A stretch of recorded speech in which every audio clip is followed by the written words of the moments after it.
Ow. What's up, everyone? Punchy back, and we are back in the Higurashi festival with the rest of the crew, and we are about to watch Rika-chan's offertory dance thing. We just continuing, because like I said before our last video, trying to do record 3 in the weekend, and then post 3 in the week, see what we can do. That's right, you'll do fantastic, Rika. I'll do my best. Yeah, that's the spirit. I ball my hands into a fist and raise it into the air. We're rooting for you, Rika-chan. Go for it, yay. Go for it, yay. Remember? I don't remember.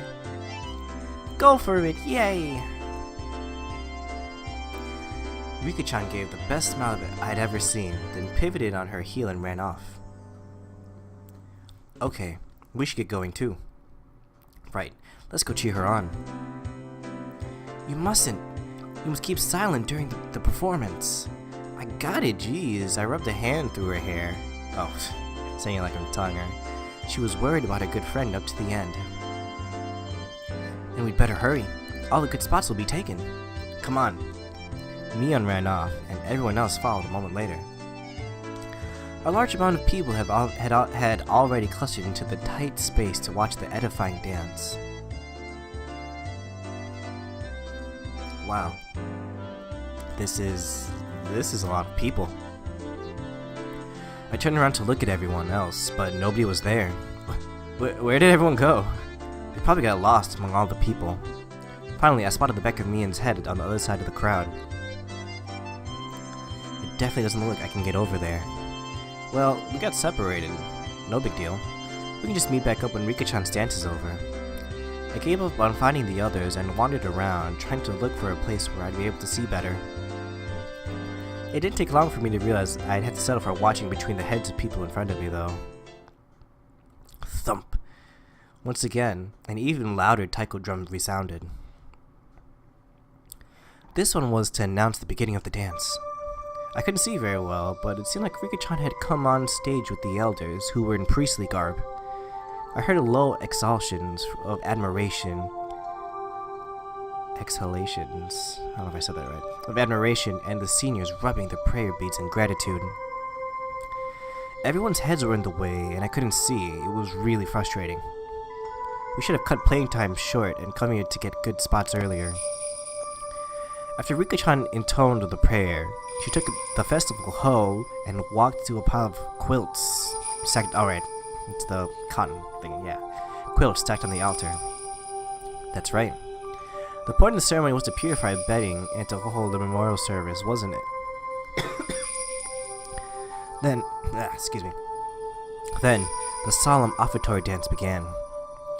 She had practiced using a mochi pounding mallet. The awkwardly shaped festival hall Rika-chan held seemed really heavy. Back and forth, up and down. It was doubtlessly difficult to even lift in the air, but she sweated and waved, raised it and dropped it, again and again. She couldn't just deal with it and do it grudgingly. As a shrine maiden, she needed to retain the dignity and solemnity, present at this festival. There must be a ton of pressure on Rika-chan's shoulders right now. Damn, why am I cheering on from a place I can barely see her? I'm her friend, so I should be right up in the best spot rooting for her. Pachi-chan, over here! Someone tugged lightly on the back of my shirt collar. It was Shion. She beckoned me outside the crowded ring of people. She had a mischievous grin on her face, and I took it as her saying she knew a good place nobody else knew of.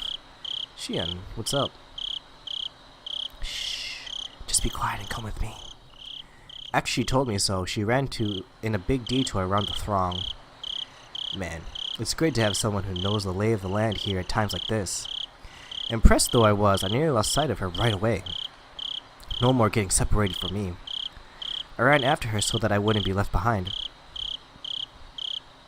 As I wondered in anticipation, what kind of secret spot Shion had in mind. We left the crowd of people and went around the back of the shrine grounds. This sounds sketchy. Hey, wait. Where are we going? We're getting further and further away.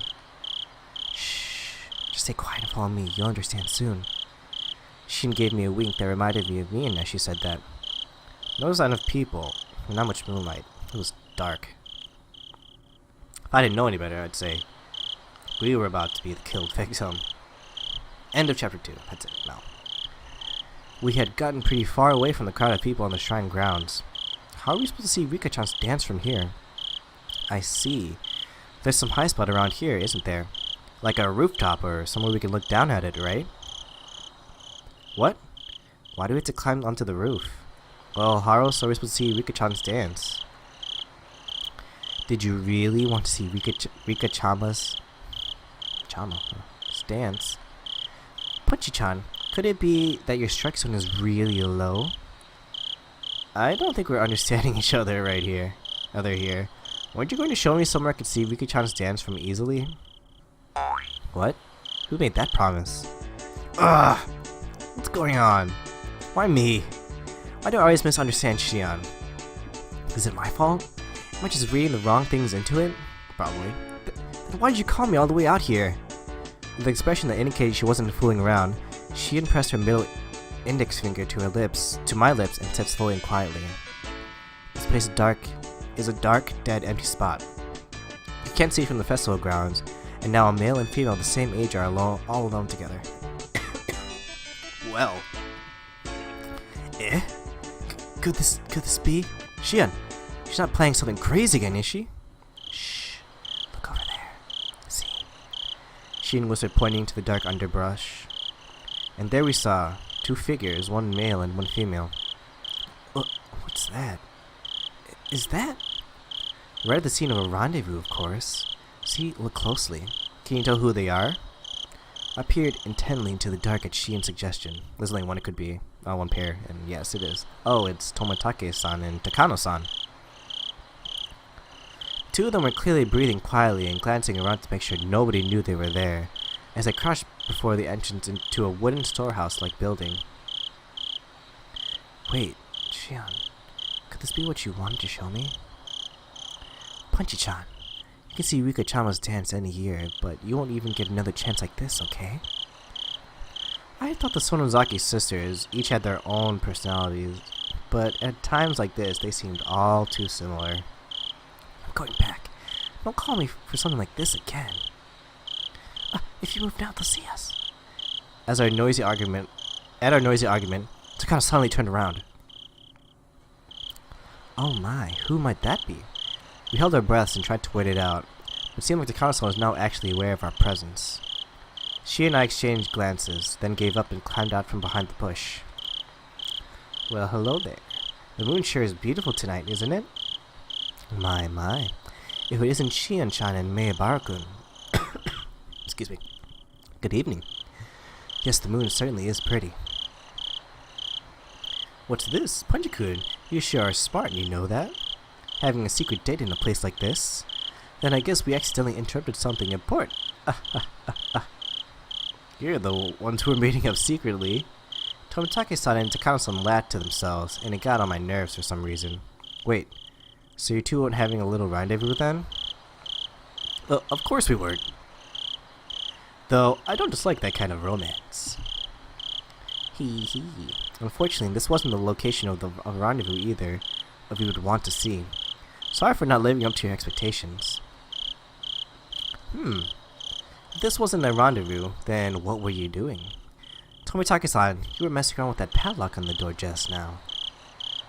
Huh? After she said that, I looked down at the two of them again. I definitely saw it. They were hunched in front of a warehouse door, fitting with a pretty heavy-looking padlock. Oh, so maybe that scrapbook or... It's not a scrapbook, I think probably a diary. Maybe it was, either Tomitake-san or Takano. Guess we've been found out, huh? We're trying to break into the warehouse. But don't tell anyone, alright? Don't tell anyone? Are you thieves or something? I demanded unthinkingly, just because of how absently Tomitake-san was grinning. Nah, never. These are people who steal things, right? It's not like we were trying to take anything out of here. I see. And why are you trying to unlock the door? This is the forbidden storehouse for ritual tools. Aha! They say only the Furute family and a mere handful of others are allowed in.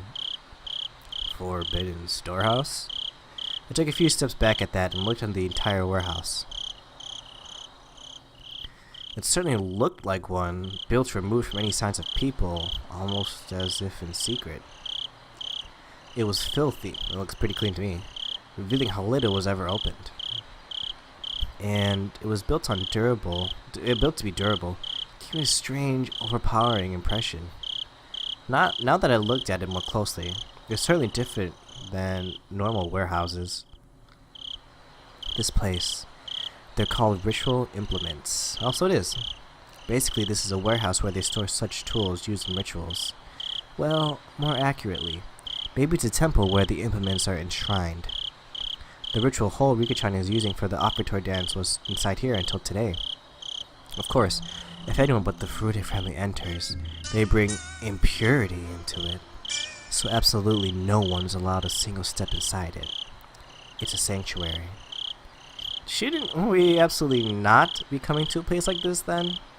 However, Takano was wearing a childlike expression, an innocent smile at best, and a terribly cruel grin at worst. I told you I was researching Hinamizawa's folktales and legends out of interest in them, didn't I? A lot of the answers to the questions I'm curious about are hidden away inside here. I've waited all this time until today for this chance. A chance. Everybody's eyes were fixed on the dance at the shrine grounds today. This was the ultimate blind spot. Heh, I see. I didn't know you had a lockpicking skills, Tomitake-san. Stop it. I don't want to be doing this, okay? Sorry for taking along with me, but this was all thanks to you, Jiro-san. I really am grateful. Sheesh. This is the only time, understand, Takano-san? I don't want to be sneaking into places like this. Hehe. You really are a good person, Jiro-san. Kerchilling? Tomitake-san undid the padlock and placed it on the side. To the side. It's open. Thank you. At long last. Takano-san gulped. With an unusually excited air about her, she gave the heavy door a shove. The sharp smell of mold and dust flowed out from the gap in the doors. I claimed curses didn't exist, but in this situation, I could believe in them. If we were in such a holy place with our shoes on, it feels like we could be punished somehow. How about it? Your accomplices too. You came all the way here, so why not come in and take the tour? It'll be a little field trip to a museum of precious cultural artifacts that conceal the secret history of Hinamizawa.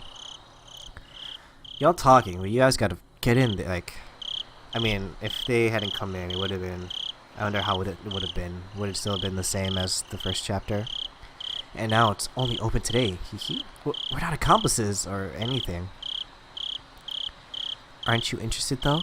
Come on, let's take a peek. Shion said predictably, linking her arms with mine. But we definitely shouldn't be doing this. This is a holy warehouse, isn't it? You said ritual implements, right? I really feel like we shouldn't go in. I'm a part of the Sonozaki family, so I have a good guess as to what we'll find in there. But I want you to see it too, Punchy-chan. You want to show something to me? I thought it was just a ploy, but Shion's eyes looked entirely serious. Of course, she was the sort who could lie with a straight face. Of course, I was an average boy too. My curiosity was at least twice that of a normal person. Sleeping for forbidden treasures, never to leave this warehouse. Chances like this don't come around too often. If I had to choose, then I want to see. Until the locked door is open, though. I don't know about this. If you're not interested, Plain-chan, then you can leave now. I think you'll wonder about it later, though.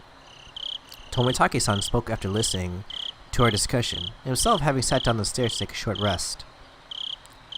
I'll keep watch here. Go in and check it out with them. I'm not too interested. But it might be pretty interesting for a young guy like you, Punchy-kun. He said, laughing mischievously. There was no ill will in his laughter. Tomitake-san, do you know what's inside here? Kind of. Takano-san told me all about it. Must be a pain to have go along with your companion's unique hobbies, huh? Tomitaki-san didn't answer that, only responding with a pained smile. Takano-san had this kind of scary air about her, like she'd dropped absolutely everything else for something she had an interest in, and go straight for it, but Tomitaki-san, on the other hand, seemed like the gold standard of what a normal person should be. Having him tell me so frankly to go check it out suddenly made the guilt feel lighter. Okay. But just a little. If it's not interesting, I'm leaving. You got it. She gave another meal-like wink. Looks like we're decided. Shall we go inside? Chizu-san, we'll leave this to you. Tomitaki-san waved his hand to see us off. Whew, what's inside? The inside was pitch black, but Takano-san turned on the battery-powered lantern she'd brought, revealing a pretty cramped front room. Oh, there's the light. It's so dark in here. Everyone take care not to trip over or anything. Oh, it's interesting. Seeing like more backdrops that we don't normally see. I appreciate the concern. Okay, doorman, keep a good watch. We're shutting the door now. Takano-san smiled spitefully, as if leaving Tomitaki-san out of something fun, and began to close the door. Man. Alright, everyone have fun. There was a low, heavy, and loud noise, and we were completely cut off from the outside world, and covered in silent darkness. Takano-san's lantern was the only light we had. It'll be fine. It's an outdoor lantern with backup batteries inside. It won't go out or anything. Looks like Takano noticed my uneasy expression. I couldn't help but blush a little and avert my gaze. Deeper inside, there was a heavy and old but sturdy door with solemn decorations on it. It was the last door sealing what was within. Strange how it has an antechamber even though it's just a warehouse, isn't it? I believe it's set up this way so that you open one door at a time, never letting the room with all the tools be seen from the outside. Takano-san explained this, awfully impressed by the construction. Let's go! But still, it's really dark in here. Huh? That, over there, I spotted a circuit breaker hanging from a clump of wiring clumsily attached to the wall. Oh, here. Isn't this the light switch or something? Oh my god. Don't do that, Punchy. What could have been like an alarm or something. I flipped the biggest switch I could find, and with a loud click, the pitch black room was illuminated by an old bare light bulb. Everyone scrunched their faces, and suddenly, at the sudden strobe-like brightness. Don't! Before she even finished, she slapped my hand and flipped the switch back. There was another loud click, and the room returned to darkness, with only the lantern for illumination. Ow. You can't, Punchy-chan. We stuck in here, remember? If you turn the light, it might give us away. I was scolded by Shien fairly harshly. It looked like she was worried about whether someone had seen them from the momentary light. It's alright. It was only for a moment. Takano-san remained a relaxed adult. You seemed like she was confident she could talk her way out of it if someone did see us. Let's go in. Here we go. There. The even heavier door opened, and this time, it wasn't just the dust that came with the air, there was also a nasty smell. One smell was like opening a dust-filled cupboard in the back of the kitchen that hadn't been opened in years. And the other smell, the nasty one, was hard to explain. It was like the raw odor of a fish market. Ugh. From how the sound echoed, this room felt far larger than the first. Takano-san held up her lantern and revealed the contents of the expansive room. Whoa! Look at this shit. Whoa! Look at this shit. No, you can say that. At the back of the wall of the storehouse, right in front of us, was a Buddha-like holy object standing there, looking down at us. I was taken back by its unseen force, lit up by the slender beam of a lantern. That's the guardian of Hinamizawa, or Yashiro-sama. And that's where we're cut it off. Oh man! It kind of sucks that this has to be the... If I have time, I'm gonna record again later, but so far this has to be the last video for today. But oh man, we've gotten like so much deeper into this than we did before. So this is gonna be great. I'm really excited again for this. Just look at all the stuff behind her. Holy crap. I'm wondering which one is... Looks like the thing on the left is maybe where they put them to, I don't know, measure them for stuff, or the thing that makes them sink very low. Looks like there is like a kind of torture table, because you can see like where the head thing you hold the head would be, the arms. I'm not sure what that other chain is, but maybe just the torso. Oh, this is gonna be good. Alright, guys. Thanks for watching, and I hope you have a good curse night. Sure, why not? Bye-bye.